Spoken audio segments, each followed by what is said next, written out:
അസ്സലാമു അലൈക്കും വറഹ്മത്തുള്ളാഹി വബറകാതുഹു. അൽഹംദുലില്ലാഹ് വസ്സലാത്തു വസ്സലാമു അലാ അഷ്റഫി റസൂലില്ലാഹ് വഅലാ ആലിഹി വസ്സഹ്ബിഹി അജ്മഈൻ. അമ്മാ ബഅദ്. ഏറ്റവും ബഹുമാന ആദരവുകൾ നിറഞ്ഞ ഉസ്താദുമാരെ, പ്രിയപ്പെട്ട രക്ഷിതാക്കളെ, നാട്ടുകാരെ, എന്റെ സ്നേഹം നിറഞ്ഞ സുഹൃത്തുക്കളെ, ഈ പുണ്യമാക്കപ്പെട്ട ദിനത്തിൽ എത്ര തന്നെ പറഞ്ഞാലും മതിവരാത്ത മുത്തു റസൂൽ സല്ലല്ലാഹു അലൈഹി വസല്ലം തങ്ങളുടെ മദഹുകളിൽ നിന്നും ചില കാര്യങ്ങൾ ഞാൻ പറയാൻ ആഗ്രഹിക്കുകയാണ്. നാഥൻ തൗഫീഖ് നൽകുമാറാകട്ടെ. ആമീൻ. സൂര്യനും ചന്ദ്രനും അടക്കം കോടാനുകോടി നക്ഷത്രങ്ങൾ വെട്ടിത്തിളങ്ങുന്ന ഈ അത്ഭുതകരമായ പ്രപഞ്ചത്തിന്റെ സൃഷ്ടിപ്പിനും പോലും കാരണം അഷ്റഫുൽ ഖൽഖ് ത്വഹ റസൂലുള്ളാഹി സ്വല്ലല്ലാഹു അലൈഹി വസല്ലം തങ്ങളാണ്. ആ മുത്തു റസൂലിനെ അതിരിട്ട് സ്നേഹിക്കൽ നാം ഓരോരുത്തരുടെയും ബാധ്യതയാണ്.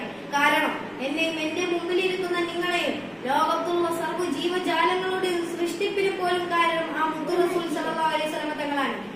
അല്ലാഹു സുബ്ഹാനഹു വ തആല നമ്മെ പഠിപ്പിക്കുന്നത്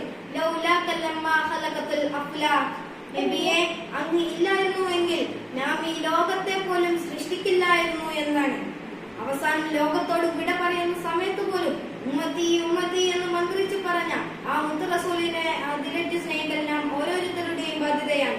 സഹോദരങ്ങളെ, അറേബ്യയുടെ മണൽപ്പരപ്പിൽ കത്തുന്ന സൂര്യന്റെ മുന്നിൽ ഖുറൈശികളുടെ ഭീഷണിക്ക് മധ്യേ അല്ലാഹുവിനെ സർവ്വം സമർപ്പിച്ച തിരുനബിയോളം സ്നേഹിക്കാൻ അർഹനായ ആരാണ് ഈ ലോകത്തുള്ളത്? മഹ്ശറവൻ സഭയിൽ കത്തിജ്വലിക്കുന്ന സൂര്യന് മുന്നിൽ വിയർപ്പിൽ മുങ്ങിക്കുളിക്കുന്ന മനുഷ്യർ ആദം നബി മുതൽ സർവ്വ നബിമാരുടെയും അടുക്കൽ രക്ഷ ആവശ്യപ്പെടുമ്പോഴും അവർക്ക് രക്ഷകനായി എത്തുന്നത് മുത്തു റസൂൽ സല്ലല്ലാഹു അലൈഹി വസല്ലം തങ്ങളാണ്. സ്വഹാബിമാർക്ക് തിരുനബിയോട് ഉണ്ടായിരുന്ന സ്നേഹത്തിന് അതിരില്ലായിരുന്നു. തിരുനബി സല്ലല്ലാഹു അലൈഹി വസല്ലം തങ്ങൾ എന്തെങ്കിലും പറഞ്ഞാൽ രണ്ടാമതൊന്നും ആലോചിക്കാതെ അത് പ്രവർത്തിക്കലായിരുന്നു അവരുടെ ശൈലി. തിരുനബിയോടുള്ള സ്നേഹത്തിന് മുന്നിൽ അവരുടെ ശരീരം കഷ്ണം കഷ്ണമായി മുറിക്കപ്പെട്ടാലും അവർക്ക് പ്രശ്നമില്ലായിരുന്നു.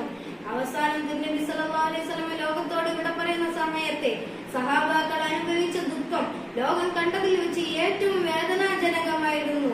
ഉമർ റളിയല്ലാഹു വികാരാതീതനായി വാളെടുത്തു. ഉസ്മാൻ റളിയല്ലാഹു എഴുന്നേൽക്കാൻ കഴിയാതെ ഇരുന്നു പോയി. ചിലർ തിരുനബിയെ കാണാൻ കഴിഞ്ഞില്ലെങ്കിൽ എനിക്ക് ആ കണ്ണ് വേണ്ട എന്ന് പറഞ്ഞ് കുത്തിപ്പൊട്ടിച്ചു. അത്രമേൽ തിരുനബിയെ മനസ്സിൽ കൊണ്ട് നടന്നവരായിരുന്നു പ്രിയമുള്ളവരെ സ്വഹാബാക്കൾ. പ്രവാചക സ്നേഹത്തിന്റെ ആഴങ്ങളിലേക്ക് ഇറങ്ങി ചെല്ലാൻ നമുക്ക് അല്ലാഹു സുബ്ഹാനഹു വ തആല തൗഫീഖ് നൽകുമാറാകട്ടെ.